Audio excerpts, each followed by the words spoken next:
Sa ngalan ng Ama at ng Anak at ng Espiritu Santo. Amen. Sumainyo ang Panginoon. At sumaiyo rin. Mga kapatid, Sabado, araw ng mahal na Birhen.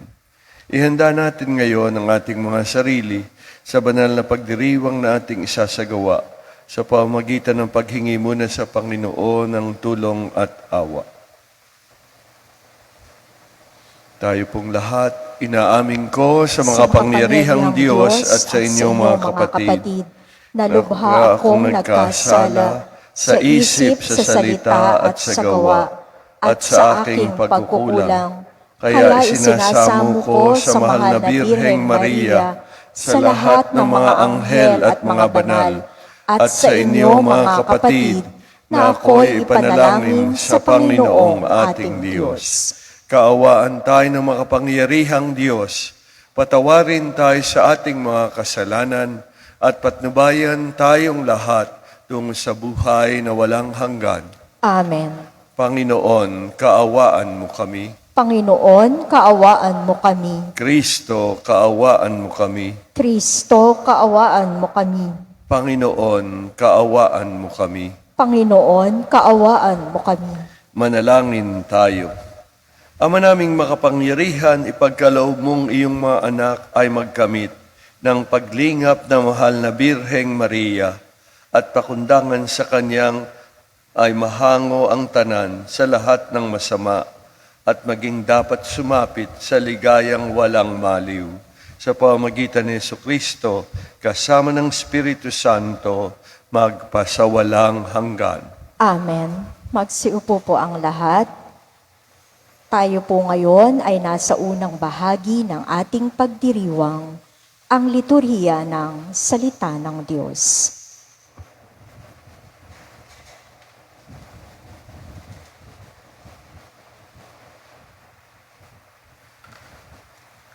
Ang Salita ng Diyos mula sa sulat ni Apostol San Pablo sa mga taga-Filipos. Mga kapatid, magkaisa kayong tumulad sa halimbawang ipinakita ko sa inyo. Kami ang gawin ninyong huwaran. Masdan ninyo ang lahat ng sumusunod sa mga halimbawang ito, tulad ng malimit kong sabihin sa inyo. At ngayoy luhaang inuulit ko. Marami ang namumuhay bilang mga kaaway ng krus ni Kristo. Kapahamakan ng kahihinatnan nila, sapagkat ang dinidiyos nila ay ang hilig ng kanilang katawan. Ikinararangal nilang ang mga bagay na dapat sana nilang ikahiya, at ang pinag-uukulan lang nila ng pansin ay ang mga bagay na panlupa. Sa kabilang dako, ang langit ang tunay nating bayan. Mula rooy hinihintay nating may pananabik ang Panginoong Hesukristo, ang ating tagapagligtas. Pagdating ng araw na iyon, babaguhin niya ang ating katawang lupa at gagawing maluwalhati tulad ng kanyang katawan sa pamamagitan ng kapangyarihang ginamit niya sa pagpapasuko sa lahat ng bagay. Kaya nga, minamahal kong mga kapatid, aking kagalakan at karangalan na lagi kong kinasasabikang makita uli, magpakatatag kayo sa inyong pamumuhay na nakaugnay sa Panginoon. Ang Salita ng Diyos. Salamat sa Diyos. Salmong Tugunan. Masaya tayong papasok sa tahanan ng poong Diyos. Tayo pong lahat, masaya tayong papasok sa tahanan ng poong Diyos. Ako ay nagalak sa sabing ganito, sa bahay ng poon ay pumasok tayo. Sama-sama kaming matapos sapitin ang pintuang lungsod nitong Jerusalem.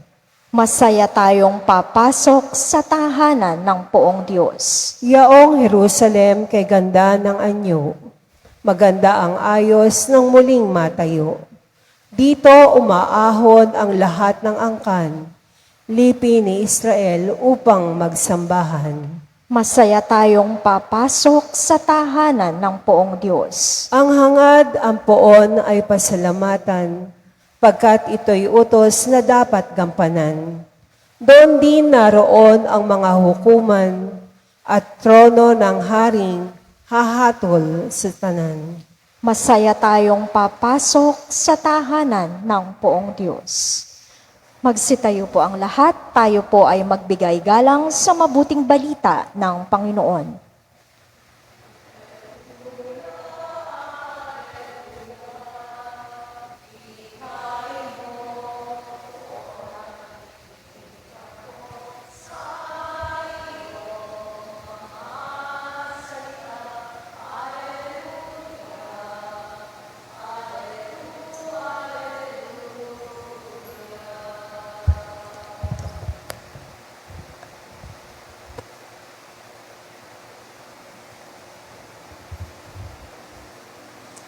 Sumainyo ang Panginoon. At sumainyo rin. Ang mabuting balita ng Panginoon ayon kay San Lucas. Papuri sa iyo, Panginoon. Noong panahong iyon, sinabi ni Jesus sa kanyang mga alagad, "Kaya't sinasabi ko sa inyo, gamitin ninyo sa pakikipagkaibigan ang kayamanan ng sanlibutang ito.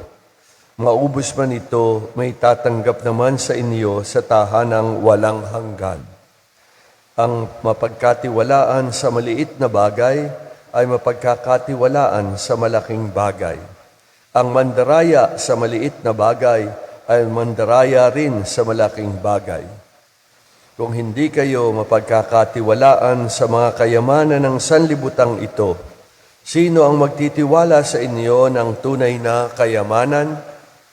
At kung hindi kayo magpapagkatiwalaan sa kayamanan ng iba, sino ang magbibigay sa inyo ng talagang para sa inyo?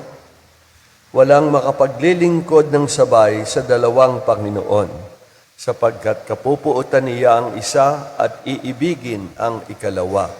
Paglilingkuran ng matapat ang isa at hahamakin ang ikalawa. Hindi ninyo mapaglilingkuran ng sabay ang Diyos at ang kayamanan." Narinig ito ng mga Pariseyo at nilibak nila si Jesus sapagkat sakim sila sa salapi. Kaya't sinabi niya sa kanila, "Kayo ang nagpapanggap na mga matuwid sa harapan ng tao, ngunit nasasaliksik ng Diyos ang inyong mga puso, sapagkat itinuturing na mahalaga ng tao ay ang kasuklam-suklam sa paningin ng Diyos." Ang mabuting balita ng Panginoon. Pinupuri ka namin, Panginoong Hesukristo.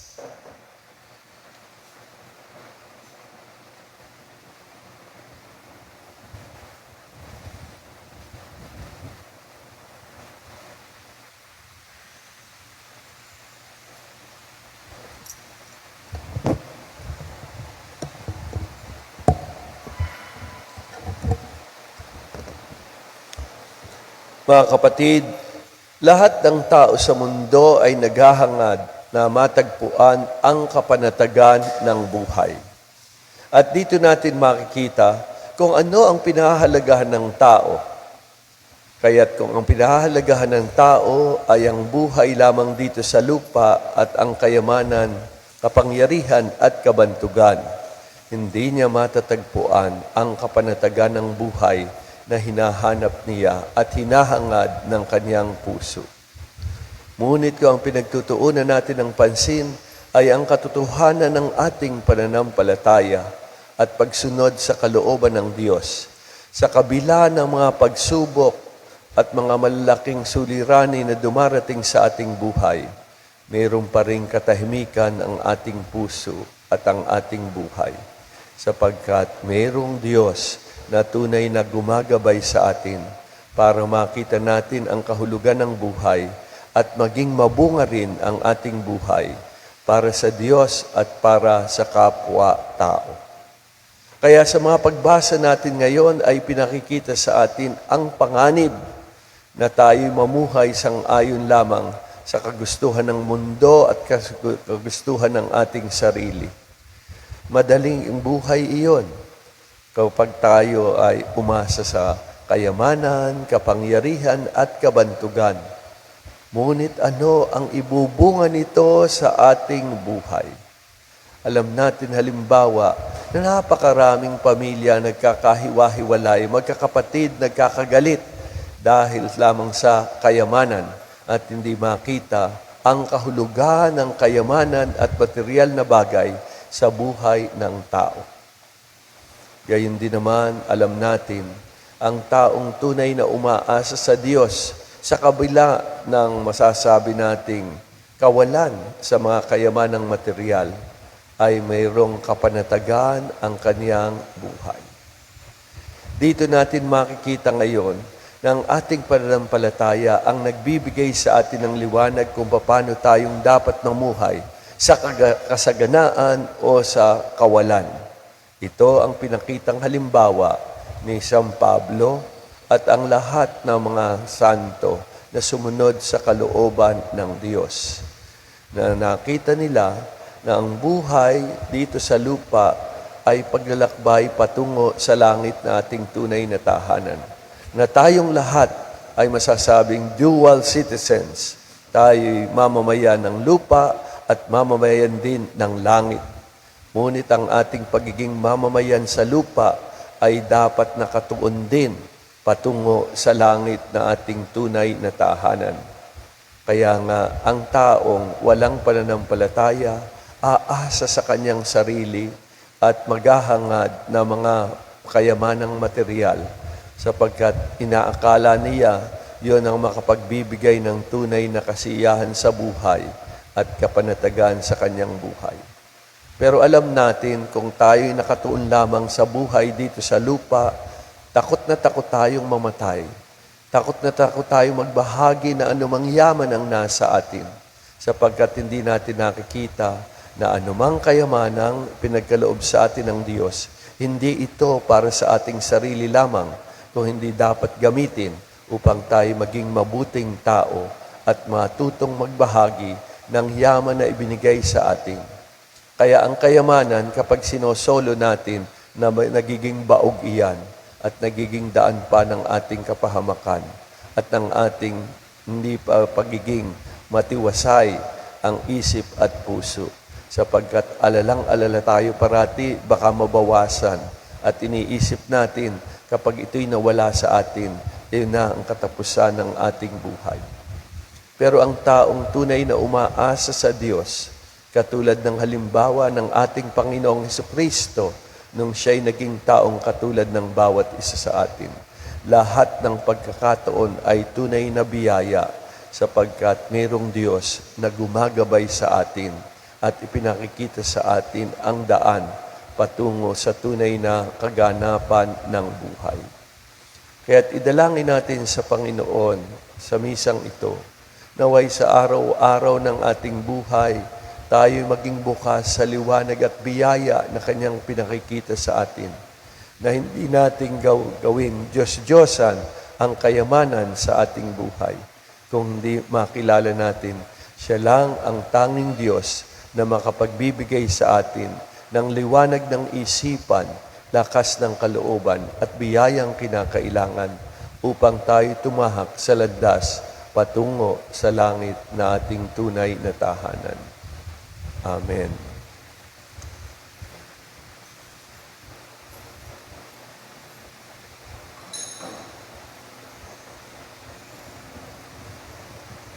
Panalangin ng bayan.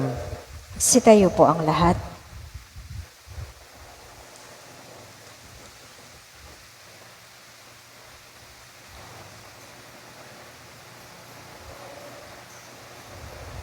Mga kapatid, manalangin tayo sa Ama at tumawag sa atin upang maging mga tapat na tagapagtalaga sa paggamit sa mga biyaya sa daigdig na ito para sa kabutihan ng lahat.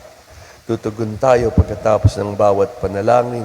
Banal na Guro, pakinggan mo ang aming panalangin. Tayo pong lahat, banal na guro, pakinggan mo ang aming panalangin.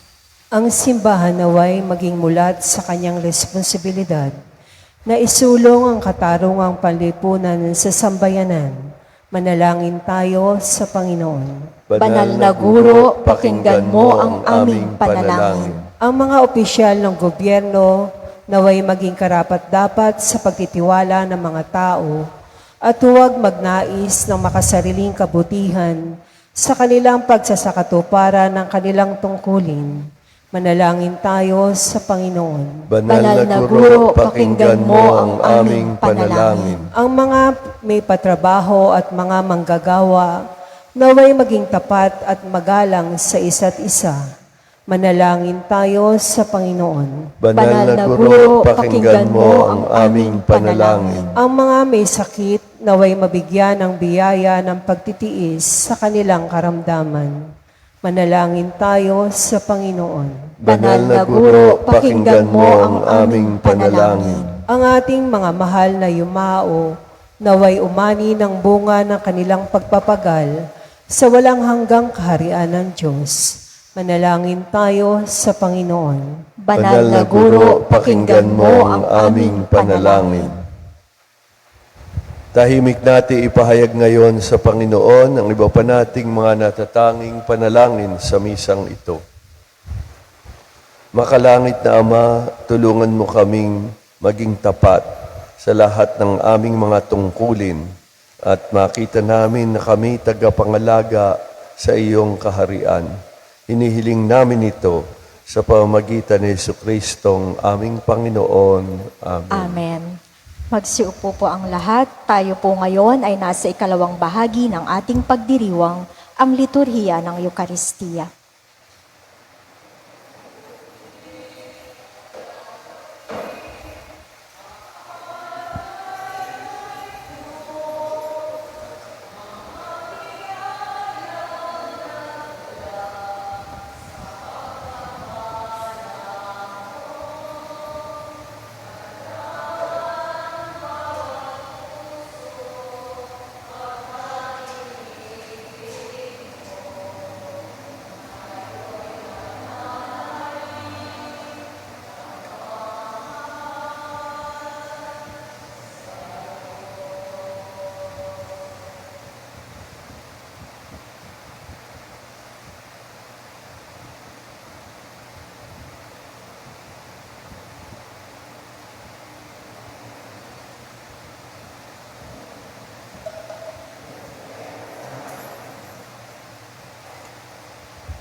Nagsitayo po ang lahat.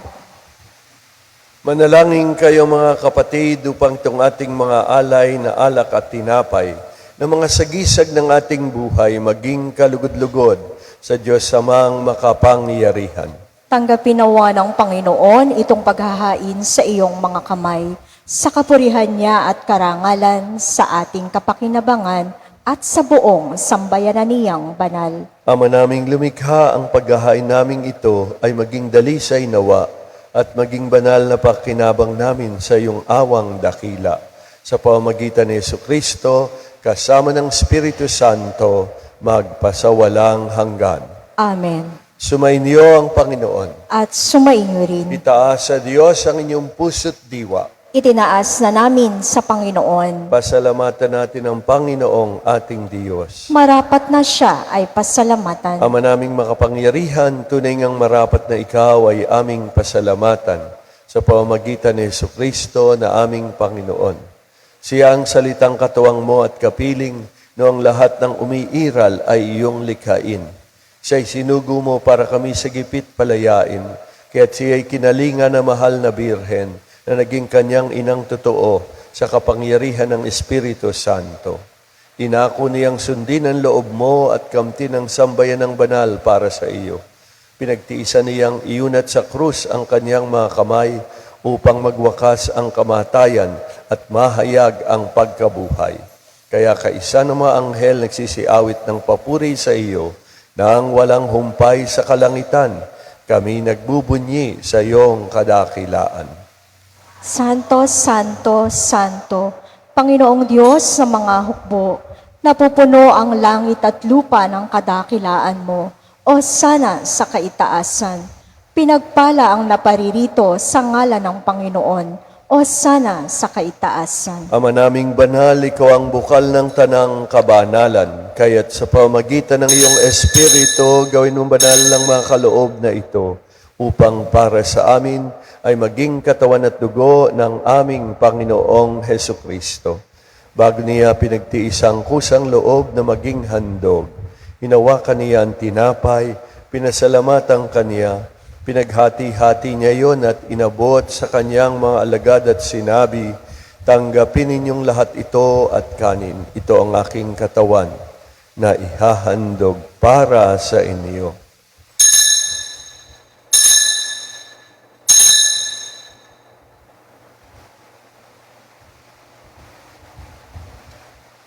Gayun din naman ang matapos ang hapunan, hinawakan niya ang kalis, muli kanyang pinasalamatan. Inabot niya ang kalis sa kanyang mga alagad at sinabi, "Tanggapin ninyong lahat ito at inumin. Ito ang kalis ng aking dugo, ng bago at walang hanggang tipan. Ang aking dugo na ibubuhos para sa inyo at para sa lahat, sa ikapagpapatawad ng mga kasalanan. Gawin ninyo ito sa pag-alaala sa akin."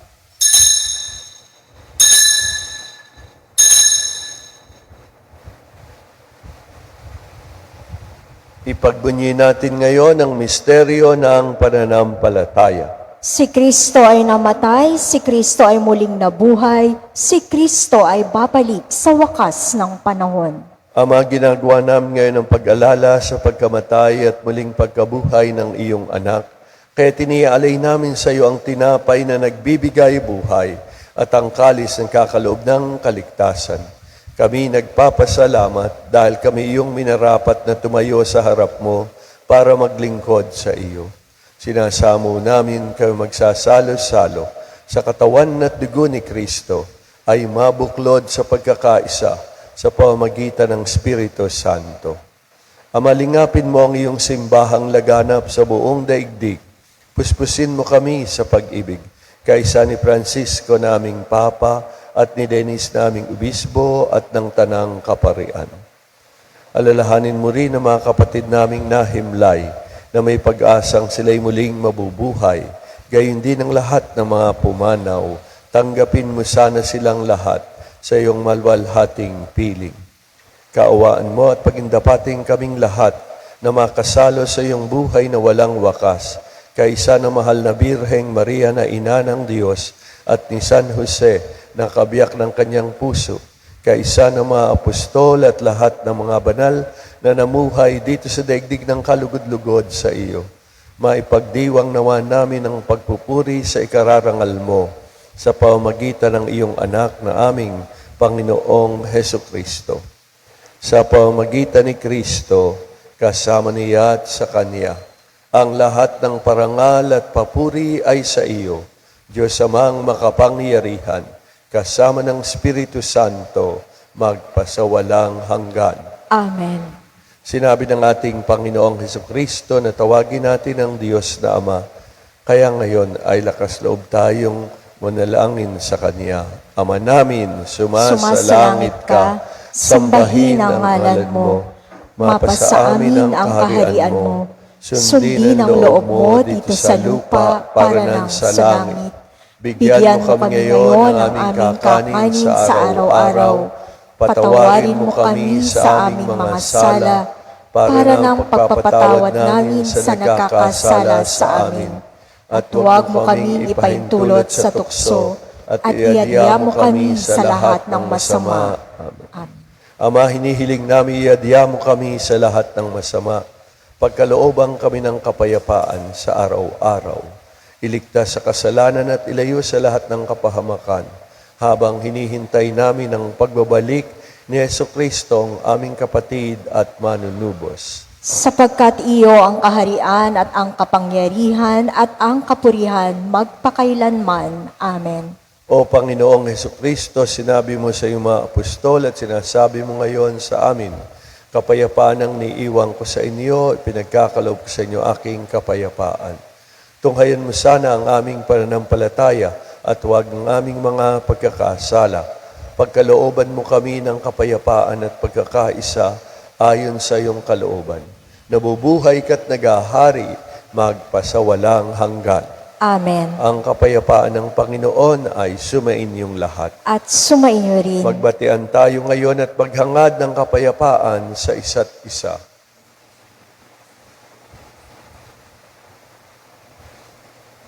Kordero ng Diyos na nag-aalis ng mga kasalanan ng sanlibutan, maawa ka sa amin. Kordero ng Diyos na nag-aalis ng mga kasalanan ng sanlibutan, maawa ka sa amin. Kordero ng Diyos na nag-aalis ng mga kasalanan ng sanlibutan, ipagkaloob mo sa amin ang kapayapaan.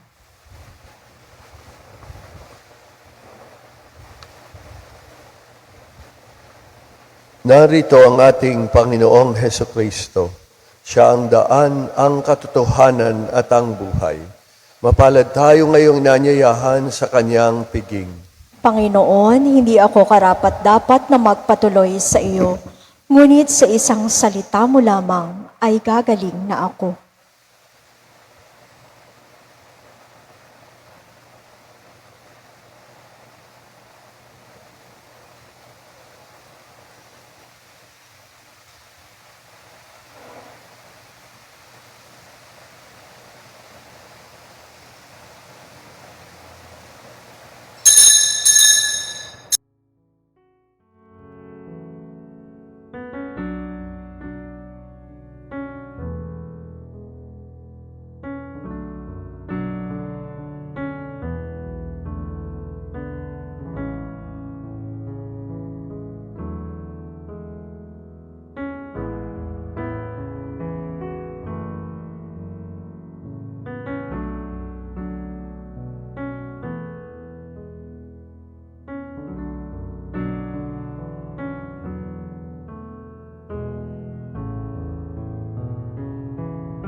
Magsitayo po ang lahat.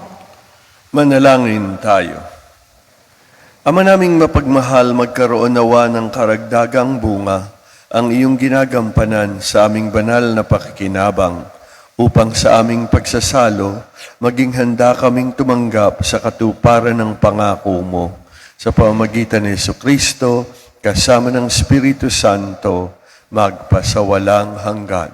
Amen. Sumainyo ang Panginoon. At sumaiyo rin. At pagpalain kayong lahat ng mapagmahal na Diyos, Ama, Anak, at Espiritu Santo. Amen.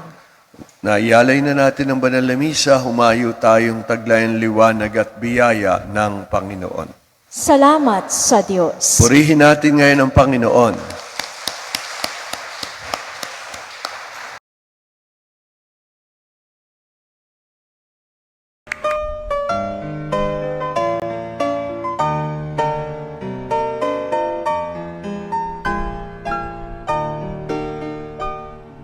Nuestro Padre Jesús Nazareno, sinasamba ka namin, pinipintuho ka namin, aral mo ang aming buhay at kaligtasan. Nuestro Padre Jesús Nazareno, iligtas mo kami sa